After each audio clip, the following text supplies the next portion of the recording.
Welcome, everyone, to today's BOF Live on the opportunity in digital fashion and avatars. My name is Rahul. I'm head of strategy at the Business of Fashion. Very excited to be co-hosting and co-facilitating today's discussion. As we're gathering, we have a global community at BOF. We'd love for you to share where you're based in the chat. It's always great to see the breadth of our community as part of these events. I'm based in London. Also, before we begin, I want to very quickly run through a few administrative points. The first is we are very excited, as always, to involve our audience today. Time permitting, at the end of the event, we'll have a chance for our audience to directly ask questions to our panelists. If you would like to submit a question, please do so using the Q&A button at the bottom of your Zoom window. If you put your question just in the chat window, we might miss it. Also, if you're selected and are joining us on screen at the end to ask a question, we'd love to gently remind you to please keep your video on, please keep your audio on. We want to make sure that we're able to see and hear you. Other than that, throughout the discussion, please feel free to share any reactions or comments in the chat. We love a lively and vibrant chat as part of these events. And of course, if you have any other questions or need any other support, our team is standing by. You can reach out to them at events@businessoffashion.com, and they will get back to you promptly. And so with these points out of the way, very excited to begin the discussion and would love to turn it over to my colleague, Diana, to introduce herself, today's panelists, and the event. Hello, everyone. Welcome. And I must say I have a serious case of wanderlust looking at all the places that you're coming from, whether that's Indonesia, Croatia, New York, etc. So thank you for being here. My name is Diana Lee, and I'm BOF's Director of Research and Analysis.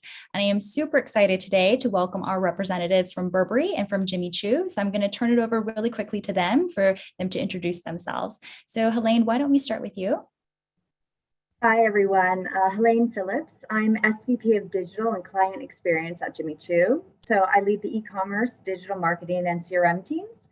I've been at Jimmy Choo for 18 months, so basically since the start of the pandemic, which has been an intense time of digital acceleration and innovation. So thank you for having me. Rachel, over to you. Hi, I'm Rachel Waller, and I am Vice President of Channel Innovation at Burberry. So within my world, you kind of have a community of different people, cross-functional, from digital experts, technologists, editorial and storytelling backgrounds. We're sort of really focused on driving innovation at Burberry. Perfect. Thank you both. In terms of our agenda, we do have a busy one today. So we're going to start off with a quick overview of BOF Insights. Then we're going to take you through a short extract of our report on digital assets. Then we'll move into the moderated portion of the session. And then finally, time permitting, would love to hear from the audience with a question or two. So Rahul, back over to you. Thank you. I just want to briefly introduce BOF Insights. The reason being that BOF Insights is actually a very new team from the Business of Fashion.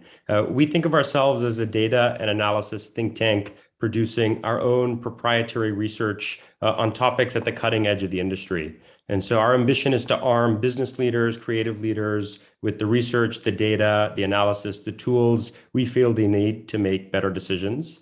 This report on digital fashion and avatars is actually our second piece of research. We published our first one on the resale industry in July.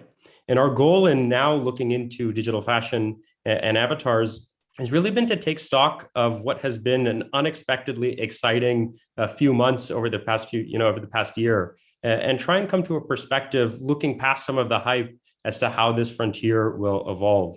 And so we feel really fortunate today. We have a chance to share some of our findings, but also have a chance to do so in conversation with two experts who, in many ways, I think are at the cutting edge of fashion's forays into this space. And so we feel that we have a lot to learn.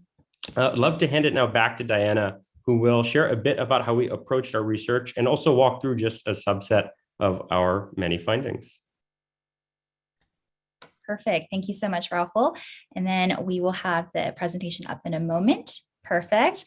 So when we talk about digital assets, what we mean are specifically four categories, and namely those are digital fashion, digital avatars, digital items in gaming, and then finally NFTs. And obviously there are more categories of digital assets than just the four that I've mentioned, but these are the ones that are most pertinent to the fashion industry, which is why we've honed in on them. For the report, we had two primary sources of information. So first off, we interviewed a number of different experts. We conducted 30 interviews with people that work very deeply in this space, whether whether they work in gaming or blockchain, or they work in the fashion industry at either digital first or physical first brands, retailers, and marketplaces. Our second source of information were 4 proprietary consumer surveys, 2 of which were facilitated by an external provider called Altient, which is a luxury research provider. And Altient enabled us to first survey the US general population that was aged from Gen Z to Gen X. And secondly, they enabled us to tap into their pool of high net worth individuals that had at least $1 million in investable assets.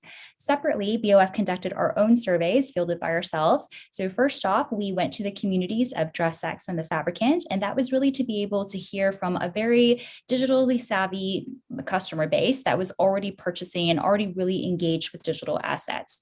The last survey that we ran was of our own BOF community. And essentially this was to be able to understand from senior fashion executives how their companies were grappling with digital assets and whether or not they had engaged yet.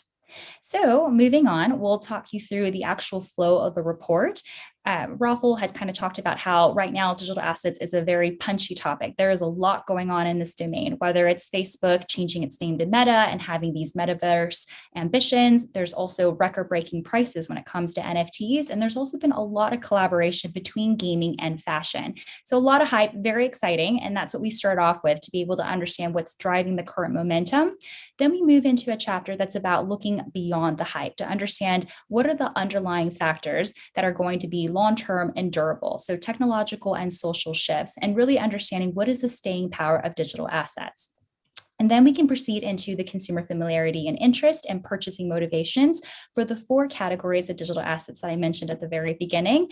And then having set the scene, we then proceed with the fashion playbook, which is BOS guidance for brands and retailers about how they can meaningfully engage with digital assets. So with that, we're going to turn our attention to a few slides that actually come from the report. Fantastic. Thank you. So for the fashion industry, it's important for them to realize that there are 2 factors that are now kind of at a crossroads. So number one is the advancement in blockchain technology, and specifically with regard to applications like NFTs. And the second being the rise of gaming. And so the fashion industry has not overlooked the change in the landscape. And this is why in this timeline, you can see that there's an increasing amount of activity in terms of engagement with digital assets. So year by year, it is getting busier. Obviously 2020, a little bit more calm because of the pandemic, but 2021 has been very busy. And we believe that this activity is going to continue in terms of the momentum of digital assets. And in terms of engagement, there are different ways for companies to participate. So what we have listed here in orange are examples of virtual fashion collections that have been released. Then we have NFT drops that have been launched. And then finally, we have gaming collaborations where the fashion industry works hand in hand with the gaming sector. And this is interesting because you can see that fashion has been relatively quick to embrace digital assets. And this is in contrast to historical behavior where generally the fashion industry was a little bit more reticent to actually engage with new technologies or platform shifts. And you can look back to the examples of social media, e-commerce, as well as mobile commerce. So this is quite different in terms of the amount of experimentation that we're seeing. And so again, we're very lucky today to have Burberry and Jimmy Choo in order to provide that brand perspective. Proceeding on to the next slide. Thank you. So that interest is not misplaced by the fashion industry because what we have is that there's a very sizable population that is interested in purchasing a digital asset in the next 12 months. So one of our proprietary surveys discovered that half of the US general population wanted to purchase a digital asset in the next 12 months. And obviously there are different prevalence levels within the NFTs. So obviously digital skins and items and gaming, those are much more common than NFTs, but nonetheless, this is showing the interest as a whole. And that interest very much can translate to action. So this is truly a flag for the fashion industry in terms of being able to sit up, pay attention, and to really be where the consumers are and to give them what they want, which is more and more so in the realm of the digital space. Next slide, please. Thank you. And so in terms of where consumers are going, it's really about more and more online. And so out of our proprietary surveys, we looked at virtual worlds and what was the propensity for people to be engaging with virtual worlds. So one of our consumer surveys found that 3/4 of the US population was already participating in a virtual world in some capacity. So there are 4 main ways that people can participate in a virtual world. first, they can play a digital game, whether that's Fortnite or Roblox. They can use an AR filter, which might come from like a Snapchat or an Instagram or the like. They can use a VR headset. And finally, they can join an online world like a Second Life. And the most common way right now to access a virtual world is by playing digital games. And it's worth a minute just now to talk about the pandemic, because obviously, the pandemic has been hugely disruptive, and it's also brought about a lot of big changes. And one of the things is that it's brought about this reckoning where the physical and the digital have really become more and more blurred, and more of our work and more of our social lives have actually moved online. And even though the pandemic, we're slowly emerging from that, obviously it's still going on, but some of those habits are going to stick. And so it's our belief that as people spend more time in virtual worlds, they'll care more and more about digital assets, and their familiarity and their comfort level, all of that is all going to increase. So with that, I want to conclude with one last slide from our report about digital identity. So digital identity refers to the online representation of ourselves in virtual environments. And digital identity can be extremely complex because people can have different identities depending on their mood, the occasion, as well as the virtual environment with which they're engaging with. And what we found from our proprietary survey is that 70% of the US population already cares about this concept. So 70% of people in the US rate it as being somewhat to very important. And when we compare this to our two special panels of the high net worth individuals, as well as of the virtual fashion users, what we find is that these two panels actually care even more about digital identity. And we treat these two panels as really being sort of leading indicators where, because they're so savvy, we believe that ultimately the US general population may also follow in those footsteps in terms of what they deem to be their perspective.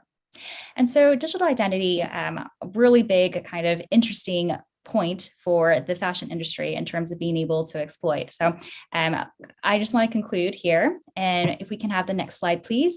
This is a very quick flip through of our report. There's a lot more information to come. And so if you're interested in reading more, I highly encourage you to visit our website at shop.businessoffashion.com. And really, even though this is a very quick illustration, what I hope I've left you with is that the field is quickly evolving, and we're spending more time online in virtual worlds, and digital identity is only going to become more important, not less important. And this is really the opportunity at hand for the fashion industry, because the fashion industry, through its products, through digital fashion, is going to be able to help consumers actually curate and communicate their digital identities. And so people are going to be able to better express themselves and make a statement, and also be a part of social tribes. And that can be enabled through things like digital fashion. So on that note, I'd like to turn over to our panelists at this point in time, and each of the panelists will have an opportunity to talk about the digital asset initiatives that their respective companies have been working on. So for example, Burberry has partnered with a video game, so we'd love to hear more about that. And Jimmy Choo has also proceeded down the NFT auction route. So with that, I would love to start with Rachel. Sure. So yeah, here's our friend Sharky B. So I think I guess there's two core principles behind a lot of our thinking in this space. I think first and foremost, we're very, very interested. A lot of the trends that Diana touched on of really understanding how our consumer sees themselves as they move between their sort of digital and their physical selves, and how those worlds blend. So all of our thinking in this space is very, very rooted in responding to how that consumer is seeing themselves. And then I think when we think about the activations that we then choose to make, a lot of our thinking is around finding partners. And I think partnership is really important for luxury brands as we start to experiment in these spaces. But trying to find partners who really share our values, our brand values, in order to show up in these spaces in a way that's meaningful for both Burberry, but also for the communities around these brands. So the example you have here is Sharky B. This is an NFT vinyl character that we dropped in a game this summer. The shark's aesthetic basically plays on both Burberry's brand aesthetic. You can't necessarily see it in this visual, but it is covered in Burberry's monogram down its back. And it's playing with the aesthetic of the game, which are these sort of these collectible vinyl toys. We chose this particular project as it felt, the game space itself felt like an area where we had real shared values. This is a game about creativity, it's about community, it's playful, all of which speaks to the icon of the brand that we were trying to bring to life in this exact moment. And so it was really about bringing an icon to life. Something monogram is actually a very traditional icon of a luxury house, and trying to find a new and exciting way to bring it to life. The other important thing about this activation is that these characters are NFTs, and that is by design, right? We want to make sure that we are bringing some of the we're bringing an elevated game from Burberry's side to this game, right? We're working with the same people who design our physical clothes to design the skin of this shark. And then we also want to make sure that when we are bringing it to these spaces, we're bringing it with the authenticity, the exclusivity, the attention to detail that we would give something physical. So I think that's another important marker about this activation. So there's a whole world of thinking behind this, but this particular example was an exciting starting point for us. Thank you. That's really fascinating. Helene, over to you about what Jimmy Choo has been working on. Great. Yeah. Building on what Rachel said about authenticity to the brand, Jimmy Choo is a 25-year-old brand that's known for an empowered sense of glamour and playful spirit. And that's really something that, we try to do in everything we execute. And here you can see our two NFTs that are these gorgeous love pumps. So they were part of a collaboration. So I'm just going to talk about the collaboration and how it all fits together. So this was part of a collaboration we launched last month with the artist Eric Hayes and curator Pogi. So Eric Hayes is a New York artist who began his career in the 1980s. He's known for this iconic lettering motif and these star prints that you see. And he's one of the most sought after creatives in the world of contemporary design and street art. Pogi is a Japanese style icon and fashion director known for mixing and customizing streetwear with traditional wear and this kind of irreverent novel aesthetic. So this collaboration is Sandra, our creative director, Eric, and Pogi, and kind of a mixing of the minds that has created beautiful product. And for us, it was really a kind of key moment for us to step into the world of NFTs. So we launched two types of NFTs on the platform Binance. So the first type was a one-of-a-kind auction item of trainers from the collaboration walking across this star print. And this was auctioned off with the profits going to our Jimmy Choo Foundation in support of Women for Women International. The second NFT drop, what you're looking at here, these beautiful love pumps, was a series of mystery boxes. So there were 4 of these designs in tiered scarcity. So of course, the scarcity is only revealed once you open the mystery box. So there's that really fun collectible gaming element to it. And for us, these NFTs really kind of reinforce the collectibility aspect, fusing art, fashion, and street culture. That was so key to this collaboration. And it was just a great time to kind of try 2 different versions of NFTs within this capsule and see how, this new customer fan base engages with them. Amazing. Thank you for that introduction, that window. I think it both the thinking, but even the structure and execution of both of those collaborations. I thought where it might be best to start the discussion is in some ways where we started our research in pulling together this report, which was trying to sift through what we thought was hype-driven activity versus what we thought was representative of a durable, long-term shift, either in behavior or either in terms of potential enabled by new technology. And I suspect this is a conversation in your respective companies you've led, you've participated in, and I think we'd all benefit just to learn with how you've navigated between what you saw as hype versus what you saw as genuine, lasting change. And Rachel, perhaps we can start with you, but eager to hear from both of you. Yeah, I think it's the absolute probably the number one question that we discuss internally on our side. I think Burberry by definition is a brand that has been has traditionally been quite digitally pioneering. I think we've always aimed to be very open-minded and experimental in terms of the activities that we invest in. But at the same time, I think you have to find this very challenging balance between these hype marketable moments, which are important, right? Like I think they're important for lots of different reasons. And then also like these bigger long-term investments. So I think the way we often think about it, or the frameworks that we think it through, are really rooted in our brand values. So how do we think about creativity? How do we think about community? How do we think about some of the brand values we have around things like, the outdoors and who Burberry is? And then we're layering that together with what's the consumer's passion points in that moment in time. And those kind of get us to, without being too specific, a sort of framework of principles. And within that framework, there is always going to be a bit of a balance of these sort of hypey heat moments that we want to play into. But by embedding them in principles, those hype moments are basically allowing us to test and learn some of the bigger thinking that we have running in the background. So I think that's a lot of the ways that we tend to think about them. Super helpful. Helene?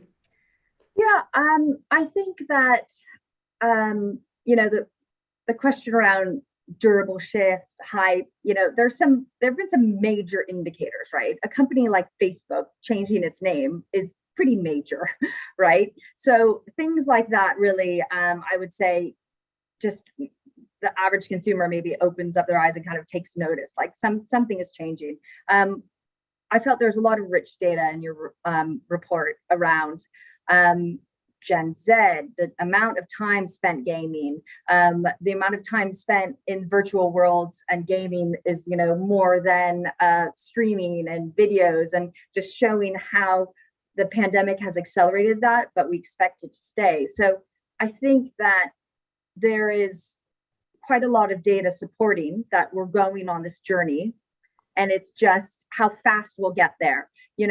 For me, we're still, in super early days. There's things about even like the definition of the metaverse that's still like solidifying, like what is that really, right? So it's going to take time to get there, but I feel like, the train is leaving the station, right? So there's things happening, and, for us, it's really about testing and learning.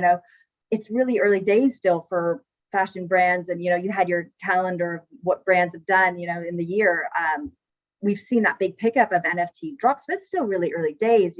Fashion evolves quickly, so does technology. And there's, for a long time, been that kind of symbiosis between fashion, art, street culture. And now technology is just as much of a part of that ecosystem to stay relevant and innovative.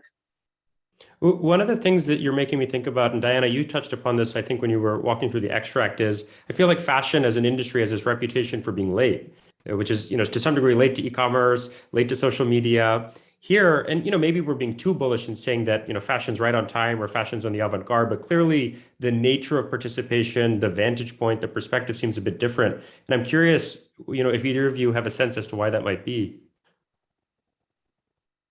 I mean, I have a point of view. I don't know, Helene, sorry to jump in. I think the interesting thing about all of this, right, is if you kind of take a step back and you think about fashion in general, like fashion is all about like, building universes and building worlds and making you dream. And, that's kind of what fashion has always done, right? It's about this expression and this experience. And in many ways, actually, what we have here is an opportunity to actually bring some of those dreams to life in ways that we could only ever have imagined, right? Like when I talk to our design team about these things, they have these wonderful images in their heads. And of course, an iteration of that comes to life in the product that we make.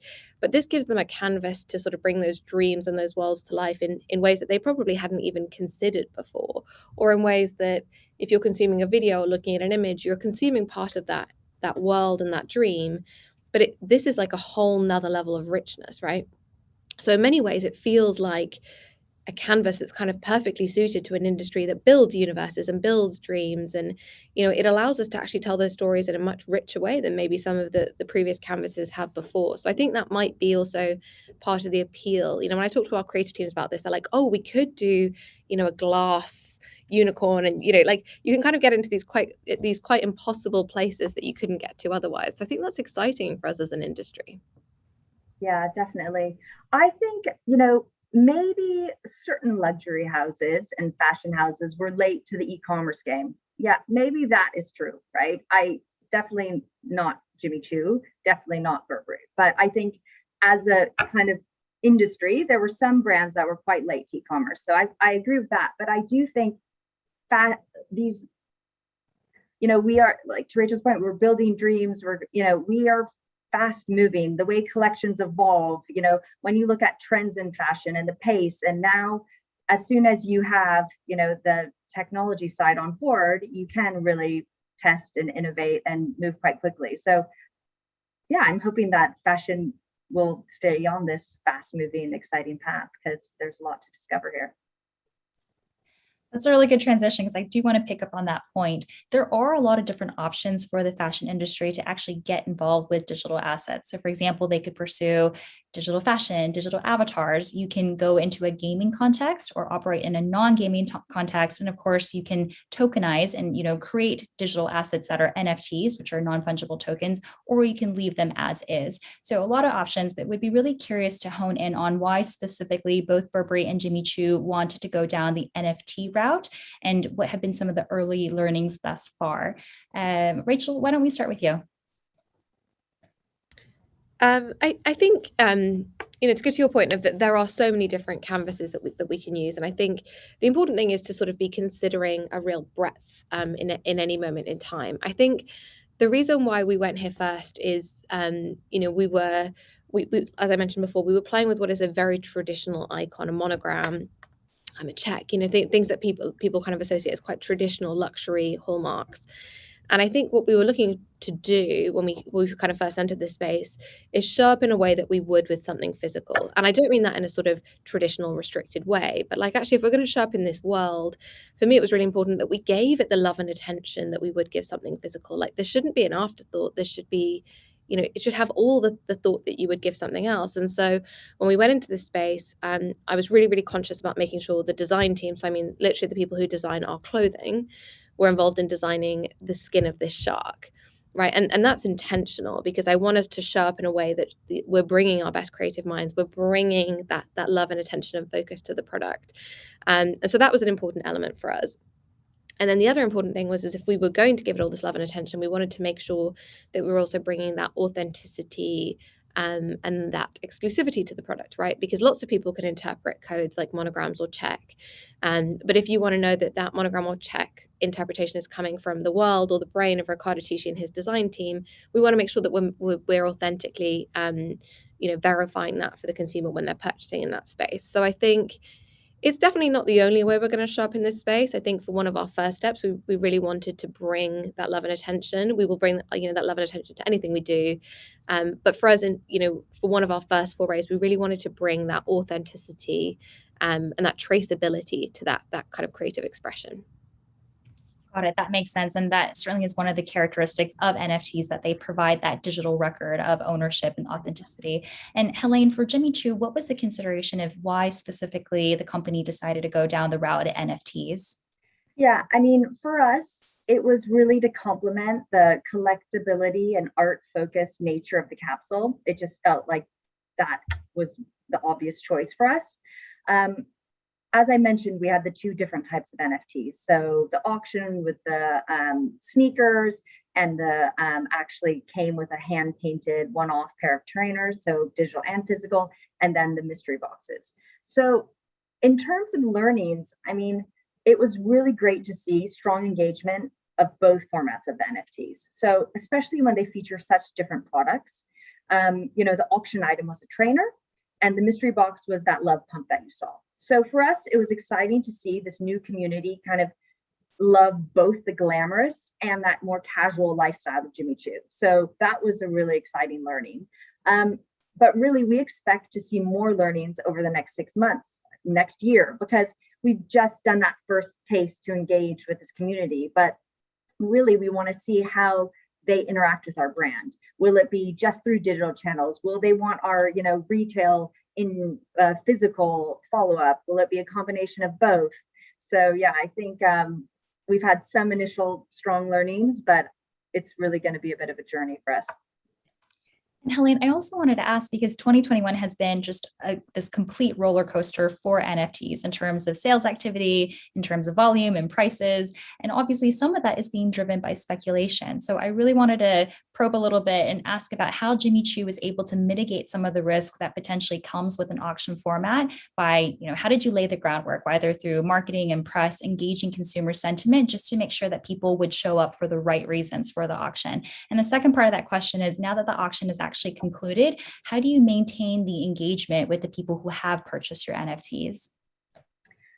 Yeah, I mean, in terms of laying the groundwork across press and marketing, for us, it was a two-pronged approach. So we used our brilliant internal marketing and comms team to reach out to the traditional, fashion press. Then we brought in a strategic partner to help us with the crypto communities and the media channels where we didn't have all the right contacts. And this allowed us to talk to the fashion and the crypto communities about our NFT ambitions. And this was, a complex collaboration. So having this kind of multi-pronged approach allowed us to really tailor our communications to the specific platforms and the audiences while always connecting back to the product. On the volatility point, NFTs are volatile and they're speculative, and our mystery box NFTs are being sold for a wide range of prices depending on their level of scarcity.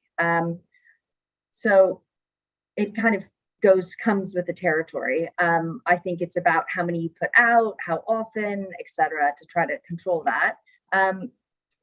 You asked a bit about what's, coming up, how do we continue that engagement? So for us, we wanted our fans and collectors to have this NFT deliver value for them more than just the digital asset. So when we launched this NFT, we did announce not a full roadmap, but a bit of a mini teaser saying, those of you who have the super rare cards, you can get dropped a new, never seen before NFT early December. So they knew this wasn't just come and you're done. So I think that is super interesting. And, we need to we're working on the plan for that next long-term strategy of how we continue to test how this community wants to engage with us as a brand, what works, what resonates, what doesn't. But yeah, so we did, when we did the drop, we did already announce that there was something coming. That's great, and really fascinating to know that the use case for NFTs continues to expand. And before we move on, I have a follow-up question for Rachel as well, just in terms of the gaming tie-up with Mythical Games and Blanco's Black Party. So a little bit of a history lesson for our audience. The gaming industry has started off by charging for the games, and then it moved to a freemium model where the game itself was free, but people had to pay for upgrades, or they needed to pay for the digital assets within the game. And now more recently, what has emerged is a new format called Play to Earn, where this is a blockchain game. Players can earn cryptocurrency, and also the ownership of the digital asset is different, where it's the players themselves that own the asset. So this is the Sharky Bee NFT avatar that Rachel mentioned earlier, rather than the digital publishers actually owning the assets. So Rachel, the question for you is, when Burberry was considering this partnership, did it see itself as almost kind of lending credibility or legitimacy to what is still a very much nascent game format? I mean, I think it's an interesting question. I think it's less about us lending credibility to the space and more, I think it's, Helene kind of touched on it, it's more about this kind of continued approach to test and learn. I think in the Sharky Bee equation, the Mythical Games equation, I think in many ways we're sort of lending each other credibility, right? Because, we have the right to play, both brands have the right to play in sort of creativity and community, but then we bring different parts to the equation for each other, right? Like we are bringing an exclusive skin with the shark to the game, but also the game is allowing us to show up in that space and connect with the community. So we co-created that shark together, we co-marketed that together. So it really is about actually by bringing both sides of the equation together, we can kind of play in each other's space. So in many ways, we're giving each other credibility, because, otherwise for us to show up, and that's kind of my earlier point around partnership, I think is so important. It's very, very difficult otherwise for us to show up and have all the right answers and to show up authentically. And these communities are very rightfully so. They know their value these days, right? And so actually, if you as a brand are going to show up, it needs to be at a certain level. Like there is a lot of expectation. These communities can be quite firm if you don't land it properly. And so actually partnership allows us to make sure that we're bringing that mutual benefit, and kind of allows us to play in these spaces in ways that would be very, very, very difficult to do alone. I mean, it strikes me also just the breadth of partners, when you refer to them. I mean, there are creative, artistic partners you both have worked with. There are, I guess, I don't know if this is the right way to describe it, but there are also distribution partners that are helping you, find access to communities. And I think, across all of these verticals, it just seems to me like just an indication of how complex the execution can be in terms of doing so authentically with the right people in the room who have the right expertise. but also I think have the right flexibility to be willing to work on something that's still quite new. Completely. I mean, I think the kind of the onus it puts on you to be able to be a collaborator and to have a sort of a network approach is probably the single most complicated thing, I think, in terms of showing up in these spaces, right? Like of knowing who the right partners are, what the right ways are to connect, having, I think almost like knowing what you don't know is, that those are the hard questions here. I think the kind of questions around, do you show up? What do you bring? In many ways, they're the easy questions. It's understanding that who you collaborate with are the harder ones. Yeah, there's an element of humility that maybe isn't, in the abstract what people associate with fashion, but I think really strikes me as a key to success as I hear you describe that. Completely. Knowing what we don't know is very important. Now, I wanted to ask about customer, which I've heard you both reference as you've talked about your forays in this space. And I feel like with anything new, there's this tension between activity to enable a brand to attract a new customer base and activity that enables a brand to deepen its relationship with the customers that know them well. And I'm curious how you've struck that balance. What's the right characterization of the work that you've done so far, either in terms of attracting new customers or not?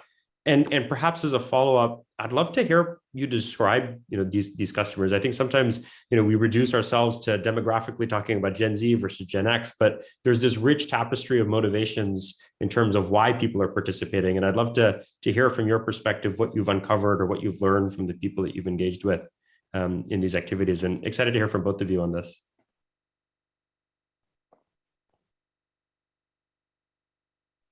Rachel, want me to go? Yeah.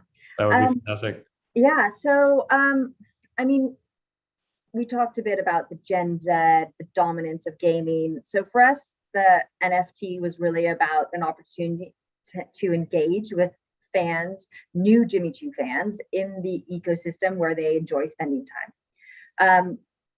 That being said, we continue to use technology to engage with our existing customer base, from digital clienteling tools that can share interactive brochures to sharing AR filters to, top VIC clients that are just for them, luxury, it's all about inspirational and personalized experiences. So whether it's online or physical or some version of the both. So the NFTs we just launched were really about the new customer for us. But if you think about blockchain, proof of authenticity, these are digital assets that have value for all customers. So I think it's about, what type of digital asset you're exploring. There can be value for new and existing. And then really, it's the balance is about, what are your brand visions, your priorities, and how you kind of do that. And then, in terms of what we've discovered about them, we're still working through it. We're working on what information we can get. I think as we engage with them more, we will learn more about them. But from the initial insight, it is wide reaching. It is a global, diverse community that is attracted to these NFTs. And I think I would just build on that. I think I think there's something really interesting. We do stacks of consumer research, and I think actually one of the things that we talk a lot about are consumers' passion points. And actually, consumers' passion points are actually quite broad. And I think a few people have touched on the sort of acceleration of that with the pandemic. But people are interested in lots of different things these days, and so. I think one of the things that, again, we as brands have to really consider is like, how do we show up in lots of different places to capture that breadth of interest? And I grew up my kind of career-wise on social networks. And I remember, it will be laughable now when I bring it up, but I remember when people would say, like TikTok is for kids. And it's like, I don't think TikTok is for kids anymore. And we could probably all quite comfortably agree with that. And so, I think we have to think about all of these spaces as these will just, lots of these spaces become more common spaces. People are not just interested in single things. They're interested in quite broad spaces. So I think actually as we step into these spaces, there's opportunities to engage new customers and younger customers, but there's also opportunities to engage, existing customers who might be moving into these spaces. So you kind of have this wonderful tandem. And then just one other very specific example, I was talking to a big gaming company recently, And they were talking, I think they're quite well known again for really engaging a younger consumer, but they were talking about actually how much of the conversation about their game happens outside of the game, and how much is about these younger players, the amount of conversation they have with their parents about the game, right? And so actually you suddenly start to realize that even the people who are not in some of these games are being influenced by the culture of these games because of their children. So, there's this kind of this bubbling effect of how this all just becomes part of that there's not necessarily sort of young consumer in these spaces and an older, more traditional consumer in these spaces. They all sort of start to merge together in ways that are quite interesting and quite exciting. That makes a lot of sense to think about it that way. So thank you for that. I had a question just about building capabilities or acquiring capabilities. So obviously digital assets, they're not new in of themselves. We can only just look at the gaming industry to know that it's actually existed for decades. But because of things like NFTs, they're really being taken to the next level. So what does that mean for your companies? And would love to hear about how you've grappled with that challenge and how you're preparing for the next digital frontier. So we can do a little bit of a roundtable. Helene, can we start with you? Yes. I mean, for us, in the short term, it's back to that strategic partnership place. So, we have an amazing strategic partnership with a company called Eucalex. They're an innovative platform that sells NFTs for toy and pop culture collectibles. They're a leader in digital entertainment. They specialize in the blockchain, AI technology. So for us, versus, building something into house, to Rachel's point about like the network, the collaboration, the partnerships, this was how we kind of approached that gap. And, they made sure we had the right contacts on the platforms and the crypto communities.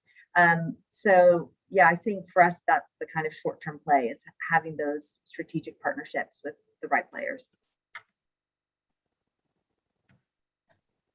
And Rachel, how do you think about building or acquiring capabilities and beyond partnerships, perhaps? So how do you actually nurture the talent, and how do you ensure that there is that kind of pipeline going forward?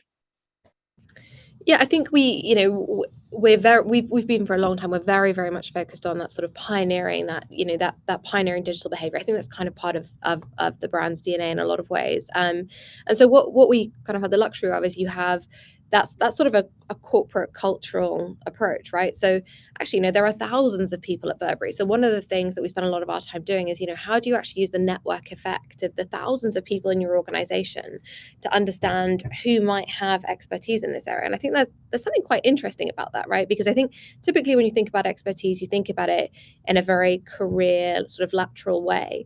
But actually in these new spaces, I think actually expertise can come from things you do in your personal life, or and things that your children do. And so actually, there is something useful about being part of a big organization and how you can use that collective knowledge. So it's as much about collaborating with external partners as it is with internal partners.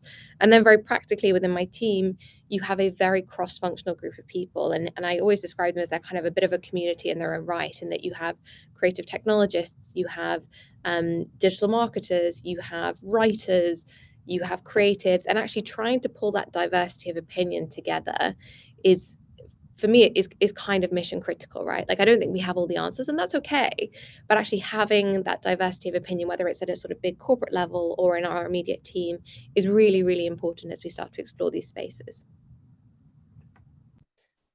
We have actually just maybe 15 minutes left, and I wanted to save some time for audience questions. And so I have one last question, perhaps as part of the moderated part, that I wanted to ask, which is, I think one of the benefits of having a chance to speak with the both of you is, to some degree, I think the audience and Diana and myself are very intrigued to see what you both see around the corner, if you will. And so I wanted to end by asking for some predictions, perhaps. And maybe the way that I'd want to frame it is to hear one thing that you're particularly bullish about and one thing that you're either uncertain about in terms of how the space will evolve, or even bearish about. And so happy for either of you to start, but shamelessly would love for you both to be as declarative as you're willing to be. Helene, do you want me to go first? Go on. I think the area that I'm most bullish about, and I think it's probably not not hugely surprising is the gaming space. I think I'm very, very excited about this space. I think that there's sort of real immediate opportunity there. I think there's much broader opportunity beyond that, but I think in the immediate future there's a real opportunity there, especially in terms of how people are spending time in these spaces. I think the thing I'm probably conservative about, to contradict myself, is having too many stakes in the ground. I think there's going to be something really, really important about how open-minded we can be in this space, right? Like traditionally, I think in luxury, you know, we've been, you know, there are parameters around things like luxury behaviors, or which all actually in the last 12 months feel like they've been challenged. But I think there's going to be a real advantage in the people who can think very laterally and be really open-minded and redefine, you know, how you move those boundaries around what luxury behavior is. I think that's going to be the challenging one, of like how you maintain that open-mindedness without falling into too many of the sort of traditional parameters. I think that's the one to watch, maybe.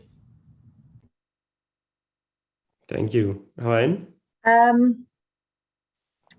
So I think for me, one of the things I'm most excited about is this opportunity to build kind of a new community through some sort of NFT. I see this as like maybe a new loyalty, a new membership system. And you can see strength of those communities like the Bored Ape Yacht Club. Like, what an amazing example of passionate communities where the members, you know, they have such creative ways to reward their members, whether it's digital or real world benefits. So I think there's something about really powerful communities that could come out of this that I think is really exciting. On the concern side, you know, for me, there's so much happening. There's new chains coming on. There's, you know, there's so many options that I think that choosing wisely and picking the right next step is something that, you know, can give you sleepless nights. So for me, it's that, you know, the complexity of as it's evolving and all the different chains and where you go and what you do. Like, I think that for me is kind of can be a tricky space. Makes sense. Thank you for that. And so that brings us to an end of the moderated part of the discussion. But as I mentioned, we're excited to open it up to the audience for a couple of questions. Just a quick note, as we bring audience members onto the screen, there's typically a slight delay before their video comes on. So just be patient with us. But I believe our first question is going to come from Deborah, who is based in New York, and hopefully she will join us on screen in just a second.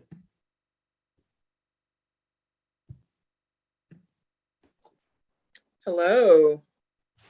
Hey. Such a great session. Thank you guys so much for this. I'm learning a lot.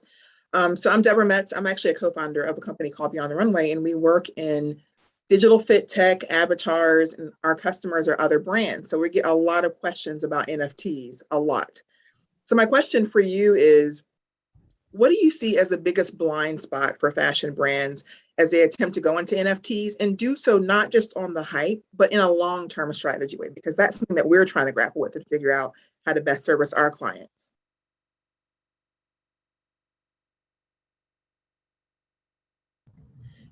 I'm happy to jump in. I think probably one of the big blind spots is thinking about what that long-term value exchange is.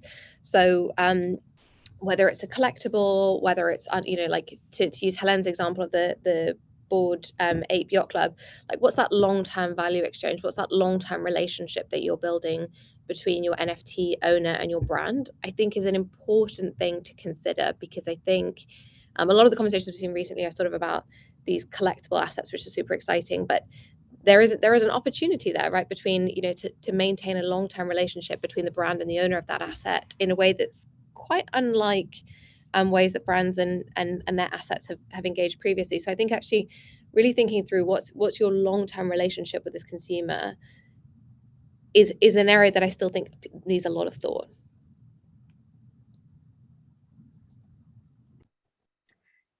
Yeah, I would just add, you know, in the way you asked your question, you you implied that you were already looking at that roadmap, right? And I think that is the critical piece, and the piece that a lot of brands, or, you know, you might overlook in that first step, versus I think you do need to plan it out. And look at that long-term roadmap. Amazing. Thank you. Thank you, Deborah, for that question. I believe next we are going to have Teresa joining us in just a second to also ask a question to our panelists.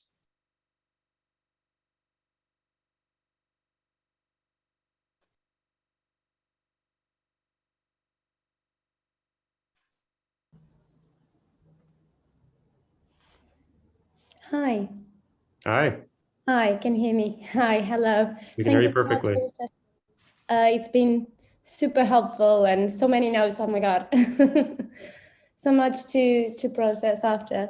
So my question was, how do you see, so do you think brands should be creating their own avatars, or should they let the customers to create their own avatars, their own digital identity, and just provide the tools for them to curate their digital presence, like with digital items, skins?